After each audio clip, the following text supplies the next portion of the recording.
हे आद्य विनायका देवा श्री गणपती गजानना, तुझ्या पवित्र आणि पूज्य चरणी हा अवंती नगरीचा राजकर्ता राजा हिमरत देवा सादरणे प्रणाम करतो आहे. अस्थिर जीवितम लोके अस्थिरेति धन यौवने अस्थिर पुत्र दाराक्ष धर्म कीर्ती स्थिरम. प्रत्येक माणसाचं जीवन हे अशाश्वत आहे. माणसाजवळ असलेलं धन अशाश्वत आहे. माणसाचं तारुण्य पुत्र आणि पत्नी अशाश्वत आहे. मग या जगात शाश्वत काय? माणसाने आचरणात उतरविलेला धर्म आणि संपादन केलेली कीर्ती, त्याच कीर्तीच्या उच्चतम शिखरावर अगदी मानानं विराजित होण्यासाठी अगदी आज विदितोवर आम्ही जगतो आहोत. शांती तुल्यम तपो नास्ति न तु शांती परमस्कम नाती दृष्टा परिव्याधिन्न धर्मोदया परहा.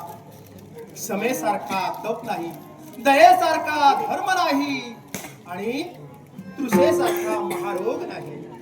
या तिन्ही गोष्टींचा अगदी यथासांग विचार करून या अवंती नगरीच्या राजसिंहासनी आम्ही अधिष्ठित झालो.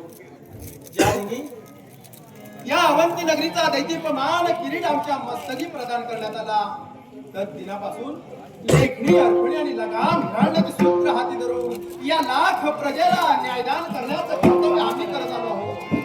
न्यायाच्या ठिकाणी आतापर्यंत केव्हाही अन्याय केला नाही. एवढंच नव्हे तर या माझ्या लाख प्रजेला कोणत्याही गोष्टीची न्यूनता भासू नये याच्याकरिता आम्ही जातीपेक्षेने लक्ष देतोय. आणि म्हणूनच धान्याची धेनूंची खिल्लार आणि द्रव्याचे भांडार यांचे दरवाजे आम्ही सदोदित आमच्या जनतेसाठी उघडे करून ठेवले. प्रत्येकाच्या मुखावाटे आज शब्द निघतायत, राजकर्ता असावा तर राजा खरोखरच मन समाधानी होते. आणि या समाधानाला कारण काय असेल तर एकच, आमच्या मातृपितृ देवतेच्या मुखातून निघालेले शब्द. मोत्याच्या हारांनी माणसाचं सौंदर्य खुलून दिसतं, पण घामाच्या धारांनी त्याचं कर्तृत्व सिद्ध होत असतं. आणि तेच कर्तृत्व तुला तुझ्या जीवनात परिपूर्ण करायचं आहे. मातृपितृ देवतेच्या मुखातून निघालेले ते शब्द आणि त्यांची तत्व आजही आमच्या प्राणापलीकडे आम्ही सांभाळू लागलो. खरोखरच परस्त्री माते समान, परधन वमना समान आणि परसंता प्राण गेल्यासही करुणे. आणि हे परमेश्वरा, ही सारी किमया कुणाची असेल तर फक्त तुझी आणि तुझी. या मानवतेला सदैव सुख आणि सुख मिळू दे एवढीच तुझ्या चरणी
कदाचित आपण मला पाहिलं असाल नसा, या गोष्टीची ओळख ना कल्पना मला नाही, पण आपल्या सर्वांगाचं निरीक्षण करतोय त्यावरून एकच ध्यान येते, या मृत लोकातून आपल्याला